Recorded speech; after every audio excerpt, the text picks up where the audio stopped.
Olá, pessoal! Sou a professora Ellen. Hoje daremos início à nossa disciplina Introdução aos Estudos da Literatura, do curso de Licenciatura em Letras Libras. Nessa aula 1, nós explicaremos por meio de conceitos e exemplos o que é literatura e quais são as suas especificidades. Enfim, veremos aqui o que faz com que um texto realmente se configure como um texto literário. Bom, mas o que vem a ser a literatura? Para que serve a literatura? Como estudá-la e como ensiná-la? Essas são algumas perguntas que você fará ao longo do estudo dessa disciplina. São perguntas que não pretendemos responder imediatamente. Como aluno em processo de aprendizagem, essas dúvidas com certeza aparecerão. No entanto, não temos uma resposta definitiva para essas perguntas agora, num primeiro momento.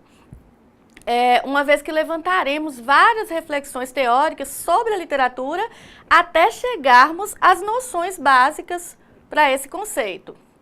Portanto, as reflexões teóricas realizadas no decorrer dessa disciplina não pretendem dar resposta para todas as indagações que o nosso objeto de estudo suscita. Em nosso caso, o texto literário, a teoria não tem objetivo de dar os conceitos para que você organize e entenda os fenômenos que preocupam. Porém, ela poderá levá-los a questionamentos sobre aquilo que muitas vezes lhes foram apresentados como verdades. Dessa forma, com base na ementa da nossa disciplina, tomaremos como ponto de partida o estudo do conceito de texto, que nos possibilitará entendermos a distinção entre texto literário e texto não literário, bem como a definição de denotação e conotação, elementos fundamentais para o entendimento das características específicas do nosso objeto de estudo, o texto literário. Pessoal, eu gostaria de enfatizar ainda que essa disciplina é muito importante para a sua formação teórica e crítica, pois ela lhes fornecerá instrumentos metodológicos que auxiliarão a vocês ao longo de todo o curso no estudo da literatura. Vamos lá? Nós vamos entender, então, nesse primeiro momento, o que, de fato, é literatura. Qual é esse conceito com o qual nós trabalharemos, não é? No que consiste esse conceito. Nós vamos observar que a literatura, ela se configura como uma das várias formas de expressão artística do homem, assim como a música, a pintura, a dança, a escultura, o teatro e outras tantas. Como toda manifestação artística, a literatura é uma transfiguração do real, não é?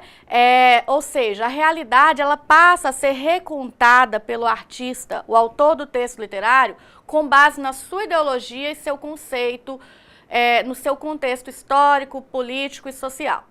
Muitas foram as tentativas de definição do conceito de literatura. No entanto, aquela que diz respeito ao uso peculiar da linguagem é a que parece melhor se adequar ao texto literário, uma vez que a literatura possui o potencial de transformar e intensificar a linguagem comum, essa que utilizamos no nosso dia a dia. Assim sendo, pessoal, para que possamos construir de maneira autônoma o conceito de literatura, é importante que tenhamos bem definido o conceito de texto. Então, nós precisamos entender o conceito de texto, entender como se constitui um texto, é fundamental para que avancemos em nossa disciplina. Desse modo, vamos passar a primeira definição de texto com a qual trabalharemos. Então, gente, como nós íamos dizendo, a noção de texto com a qual nós trabalharemos é a de que o texto ele não é um aglomerado de frases. Portanto, vamos ler então um primeiro exemplo para que nós possamos entender melhor essa noção. Marcos 14. Estando Pedro embaixo, no pátio, uma das criadas do sumo sacerdote passou por ali. Vendo Pedro aquecer-se, olhou bem para ele e disse: Você estava com Jesus, o Nazareno? Contudo, ele o negou, dizendo: Não o conheço, nem sei do que você está falando. E saiu para o alpendre. Quando a criada o viu lá, disse novamente aos que estavam por perto: Esse aí é um deles. De novo, ele negou. Pouco tempo depois, os que estavam sentados ali perto disseram a Pedro: Certamente você é um deles, você é galileu. ele começou a se amaldiçoar e a jurar: não conheço o homem de quem vocês estão falando. E logo o galo cantou pela segunda vez. Então Pedro se lembrou da palavra que Jesus lhe tinha dito: antes que 2 vezes cante o galo, você me negará 3 vezes, e se pôs a chorar. Vamos ler agora o seguinte pronunciamento publicado pela revista Veja, para compararmos então com esse texto que acabamos de ler. Na sua posse como secretário de Indústria e Comércio, Secato, nervoso, foi infeliz ao rebater as denúncias. Como São Pedro, nego, nego, nego, disse a um de seus repórteres, referindo-se à conhecida passagem em que São Pedro negou conhecer Jesus Cristo 3 vezes na mesma noite. Então, gente, o que nós vamos perceber com essa fala do secretário é que ele não foi bem sucedido em seu pronunciamento, pois ele acabou por produzir um efeito contrário, não é? Aquele que ele pretendia. A citação, no caso, ao invés de inocentá-lo, acabou por comprometê-lo. E isso se deu porque, ao citar a passagem bíblica, o secretário esqueceu de que ela faz parte de um texto. E em qualquer texto, o significado das frases não pode ser visto de maneira isolada. No episódio bíblico citado pelo secretário, São Pedro afirmou não conhecer Cristo, mas ele estava mentindo, haja vista que ele era seu discípulo. Isso nos leva, então, à conclusão de que, para entender qualquer passagem de um texto, é necessário confrontá-la com as demais partes que o compõem, sob pena de dar-lhe um significado oposto ao que ela de fato tem. E aí, com esses 2 exemplos, nós vamos chegar à conclusão de que o contexto, então, ele se faz algo extremamente importante quando da interpretação de texto. O contexto é a unidade linguística maior em que se encaixam unidades linguísticas menores. Por isso, nós vamos dizer que a frase se encaixa no contexto do parágrafo. O parágrafo, ela se encaixa no contexto do capítulo. E o capítulo, este se encaixa no contexto da obra como um todo. Certo? Nem sempre o conceito vai vir explícito linguisticamente. O texto mais amplo dentro do qual se encaixa uma passagem menor pode vir implícito. Então, o contexto muitas vezes virá implícito em um determinado enunciado. Os elementos da situação em que se produz o texto podem dispensar maiores esclarecimentos e dar como pressuposto o contexto em que se situa. Vamos ver o seguinte exemplo. A nossa cozinheira está sem paladar. Então, pessoal, ao ouvirmos esse enunciado, nós somos levados a pensar em quais situações? A nossa cozinheira está sem paladar. Bem, esse enunciado ele poderia ter sido proferido em uma mesa de jantar ou mesmo em um consultório médico. Na primeira situação, o contexto ele nos informaria que a cozinheira não cozinha muito bem, não é? Que ela não tem muito jeito para a cozinha. Já numa segunda situação, em um consultório médico, esse contexto nos informará que a referida cozinheira está doente, ou seja, ela está privada de um dos 5 sentidos básicos, não é, que nós temos. Então, eu gostaria de que vocês se lembrassem sempre que o contexto é algo muito relevante para nossas interpretações textuais. No entanto, muitas vezes ele pode vir inserido no próprio enunciado. Desse modo, é possível afirmar que em um texto o significado das frases não é autônomo. Isso implica que não é possível isolar a frase do texto e atribuir-lhe um significado qualquer, pois o significado pode ser distinto, pode ser diferente, dependendo do contexto de inserção, como eu disse para vocês. Vamos observar o seguinte fragmento. Boião de leite e que, embora levado muito devagarinho, vai derramando pingos brancos pelo caminho. Um trecho de Cassiano Ricardo. Nós vamos ver aqui que, de acordo com o dicionário Roais, boião é um vaso bojudo, de boca larga, usado para acondicionar alimentos, certo? Vamos, então, tentar entender o que nós visualizamos, quando lemos esse trecho, esse fragmento. O que é esse boião? E o que são os pingos brancos? Num primeiro momento, nós podemos inferir de que, de fato, o texto trata de um vaso de barro, um recipiente, que contém leite mesmo, leite, e que ele está cheio até o topo, e por isso, no decorrer do seu trajeto, ele vai derramando leite pelo caminho, certo? Mas e se lermos esse texto na sua totalidade?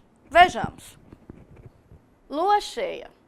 Boião de leite que à noite leva com mãos de treva para não sei quem beber, e que, embora levado muito devagarinho, vai derramando pingos brancos pelo caminho. Cassiano Ricardo, Poesias Completas. Então, pessoal, persiste agora a mesma interpretação que fizemos no início? Percebemos que aqui as palavras do texto não são usadas em sentido próprio. Boião de leite não significa, então, vaso bojudo, recipiente de boca larga, cheio de leite. E lua cheia também não significa que o vaso esteja cheio de algum líquido branco. Então, nós vamos entender que esse boião de leite aí é uma metáfora utilizada pelo autor para denotar a lua cheia. E esses pingos brancos que vão ficando pelo caminho são, de fato, as estrelas, não é? Que a noite leva com mãos de treva. Ou seja, assim com o chegar da manhã, quanto mais rápido anoitece, mais rápido vão-se embora as estrelas. Então, nesse contexto aqui, nós podemos entender que as palavras elas não foram utilizadas em seu sentido próprio, e sim com o sentido figurado, que nós veremos adiante do que se trata, não é? A segunda noção de texto com a qual nós trabalharemos é a de que todo texto contém um pronunciamento dentro de um debate em escala mais ampla. O que vem a ser isso? Vamos entender com um exemplo. Crime tiro certeiro. Estado americano limita porte de armas. No começo de 1981, um jovem de 25 anos, chamado John Winkler Jr., entrou numa loja de armas de Dallas, no Texas, preencheu um formulário do governo com endereço falso e poucos minutos depois saiu com uma Saturday Night Special, nome criado na década de 60 para chamar um tipo de revólver pequeno, barato e de baixa qualidade. Foi com essa arma que o Winkler, no dia 30 de março daquele ano, acertou uma bala no pulmão do presidente Ronald Reagan e outra na cabeça de seu porta-voz, James Brad. Reagan recuperou-se totalmente, mas Brad, desde então, está preso a uma cadeira de rodas. Trecho esse da revista Veja, de São Paulo. O que nós vemos aqui, pessoal, é que todos os textos que nós produzimos, sejam eles orais ou escritos, possuem uma carga ideológica, ou seja, contém uma percepção acerca do qual nós escrevemos a nossa opinião. Desse modo, até mesmo uma simples notícia jornalística, como esta que vimos agora, contém alguma intenção por trás de seu enunciado base. Nesse caso, o que percebemos aí é o posicionamento do autor contra a comercialização de armas, não é? Ele deixa claro o seu posicionamento quando, por exemplo, ele evidencia que o guarda-costas, o James Brad, ele ficou preso a uma cadeira de rodas ao final do texto, né? Ele diz isso ao final do seu texto. Então, nós vamos perceber que mesmo uma notícia jornalística, ela possui, sim, um direcionamento, um caráter ideológico. Portanto, todo o texto contém um pronunciamento dentro de um debate em escala mais ampla. Bom, pessoal, agora que nós já discutimos um pouco a respeito do conceito de texto e que sabemos que já sabemos como devemos ler um texto e compreender suas nuances em função do contexto de produção do mesmo, precisamos agora entender quais são as características que nos permitem diferenciar o texto literário, que é o nosso objeto de estudo, de um texto não literário. Vejamos agora dois textos. O primeiro dos textos com os quais nós trabalharemos é o texto Mar Português, de Fernando Pessoa. Ó mar salgado, quanto do teu sal são lágrimas de Portugal? Por te cruzarmos, quantas mães choraram? Quantos filhos em vão rezaram? Quantas noivas ficaram por casar para que fosses nosso, ó mar? Valeu a pena? Tudo vale a pena se a alma não é pequena. Quem quer passar além do bojador, tem que passar além da dor. Deus ao mar o perigo e o abismo deu, mas nele é que se espelhou o céu. Então, nesse poema de Fernando Pessoa, o autor nos expõe, por meio de um texto subjetivo, não é, gente? E ritmado, que as conquistas e os domínios dos mares pelo povo português, evidenciando, então, o sacrifício e a coragem do povo lusitano. O tema, portanto, desse texto é o mar. Vamos ao próximo exemplo. Foto chocante do menino morto no mar Turco revela crueldade de crise migratória. Corpo de garoto foi encontrado em praia turca após naufrágio. Jornal inglês questiona se poder da imagem fará a Europa mudar política. As imagens de um menino sírio morto numa praia da Turquia viraram símbolo da crise migratória, que já matou milhares de pessoas do Oriente Médio e da África que tentam chegar à Europa para escapar de guerras, de perseguições e da pobreza. Texto retirado do site G1. Nesse texto aí, pessoal, nós vamos entender que, embora nós também tenhamos como tema o mar, assim como no texto de Fernando Pessoa, o objetivo desse texto é diferente daquele outro. O objetivo desse texto é o de informar acerca de uma determinada situação, ou seja, a crise migratória. Esse texto é escrito em uma linguagem clara, direta e objetiva.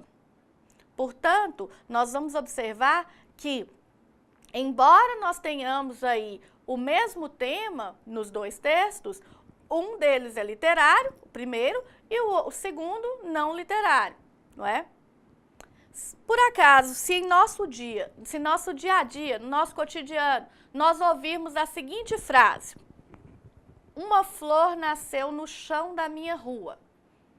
O que é que nós somos levados a entender, não é? Nós somos levados a entender que se trata de um fato verossímil, um fato que de fato aconteceu, realmente aconteceu? Sim, acho que sim, né? Alguém está informando que uma flor nasceu no chão de sua rua.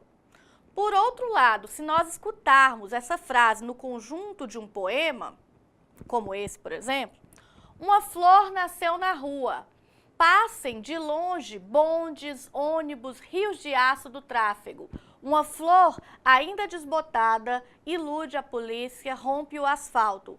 Façam completo silêncio, paralisem os negócios. Garanto que uma flor nasceu.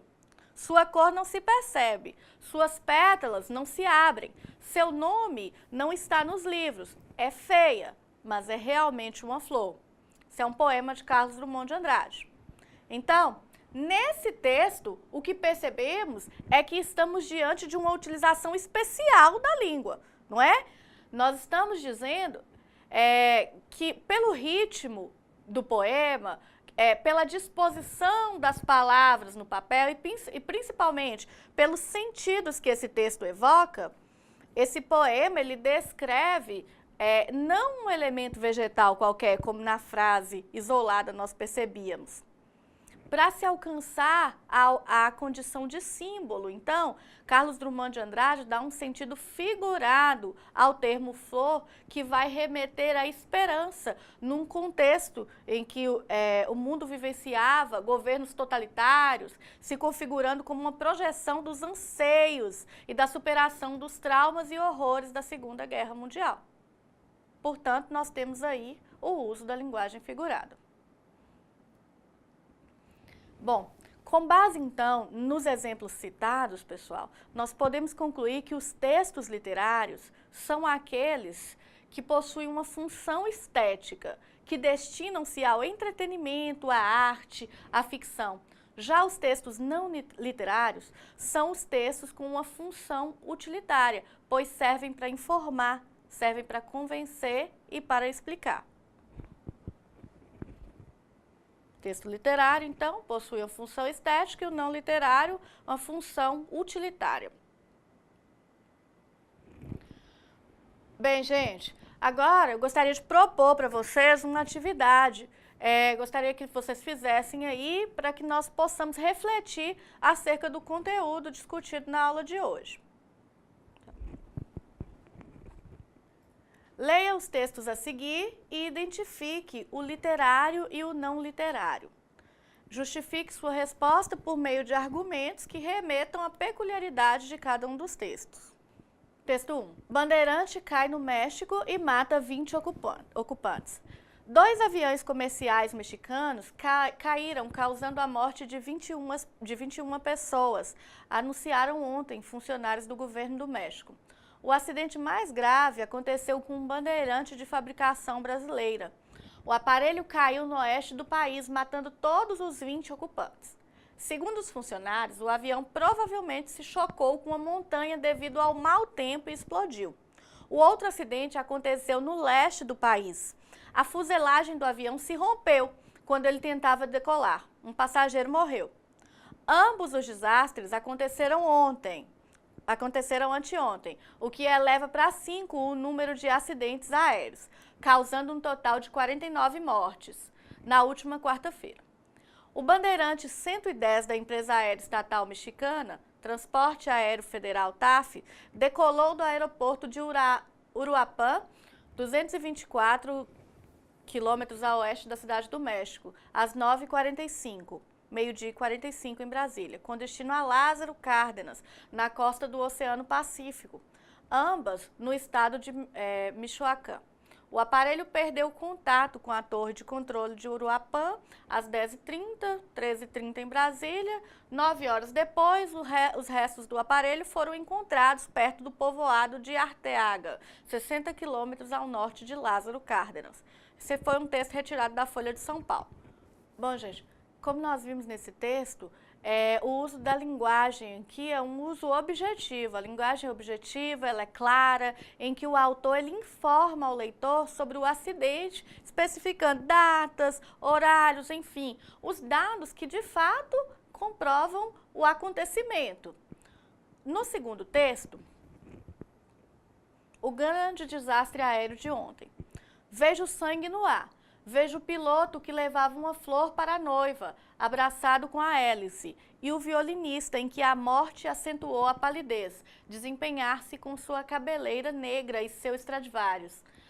Há mãos e pernas de dançarinas arremessadas na explosão, corpos irreconhecíveis identificados pelo grande reconhecedor. Vejo sangue no ar. Vejo chuva de sangue caindo nas nuvens batizadas pelo sangue dos poetas mártires. Vejo a nadadora belíssima no seu último salto de banhista, mais rápida porque vem sem vida. Vejo 3 meninas caindo rápidas, enfunadas, como se dançassem ainda. E vejo a louca abraçada ao ramalhete de rosas que ela pensou ser o paraquedas. E a prima-dona com a longa cauda de lantejoulas riscando o céu como um cometa. E o sino que ia para uma capela do oeste vir dobrando finados pelos pobres mortos. Presumo que a moça adormecida na cabine ainda vem dormindo, tão tranquila e cega.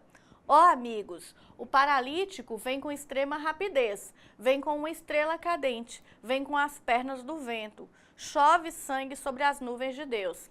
E há poetas míopes que pensam que é o arrebol.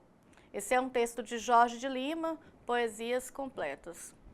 Já nesse texto, o que se observa é que o uso da linguagem é subjetivo, ou seja, nós temos aí uma linguagem subjetiva em que o autor descreve de uma maneira poética o acidente que ocorreu.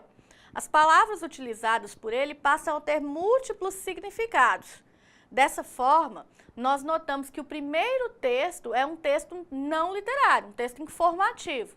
E o segundo texto é um texto literário, um texto poético. Bom, pessoal, essa é a mensagem que eu gostaria de passar para vocês. Eu espero que a discussão iniciada aqui seja útil à compreensão e ao esclarecimento do conteúdo lá do livro didático de vocês. Até a nossa próxima videoaula.